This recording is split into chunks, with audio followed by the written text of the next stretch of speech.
Akeredolu kọ lẹ́tà ránṣẹ́ sílé láti Ileewosan, èyí lohun tó sọ.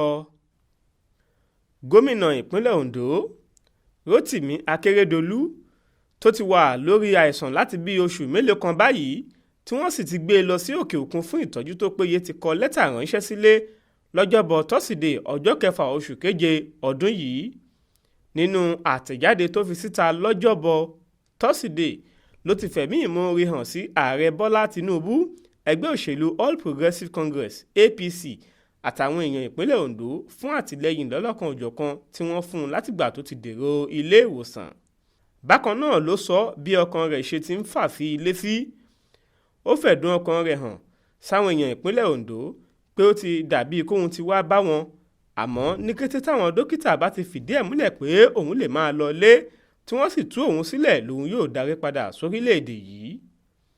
Apá kan àtẹ̀jáde rẹ̀ tí kọmíṣánná àfẹ́tò ìròyìn nípínlẹ̀ Ondo Bámidélé Adémọ́lá Ọlátẹ́jú fi síta sọ pé pẹ̀lú ọkàn tó kún fún ọpẹ́ àti ẹ̀mí ìmoore ni mo fi kọ lẹ́tà mi yìí láti dúpẹ́ lórí àdúrótì, àdúrà àti ọ̀rọ̀ ìyànjú yín lásìkò tí ara mi kò yá. Mo dúpẹ́ púpọ̀ lọ́wọ́ yín, pàápàá jùlọ àwọn èèyàn dáadáa ìpínlẹ̀ Ondo. Mo tún dúpẹ́ pàtàkì lọ́wọ́ ààrẹ wa Aṣíwájú Bọ́lá Tinubu àtàwọn èèyàn wọn tó fi mọ́ ẹgbẹ́ òṣèlú wa APC, àwọn gómìnà yòókù tí wọ́n jẹ́ ẹlẹgbẹ́ mi, àwọn ìgbìmọ̀ aláṣẹ ìpínlẹ̀ àtàwọn ọmọ ilé ìgbìmọ̀ aṣòfin fún àtìlẹ́yìn wọn. Gẹ́gẹ́ bí ara mi ṣe ti ń padà bọ̀ sípò, inú mi ń dùn pé màá tún darapọ̀ mọ́ yín.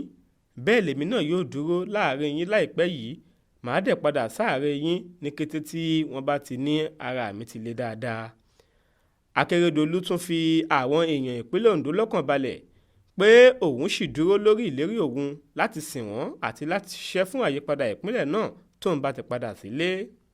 Tẹ́ ò bá gbàgbé, láti ìbẹ̀rẹ̀ ọdún yìí ni àìsàn ti dá gómìnà ọ̀hún gúnlẹ̀ débi pé kò láǹfààní láti máa ṣe ojúṣe rẹ̀ nínú ọ́fíìsì mọ́, táwọn èèyàn sì ń gbé àhesọ kiri pé ọkùnrin náà ti kú.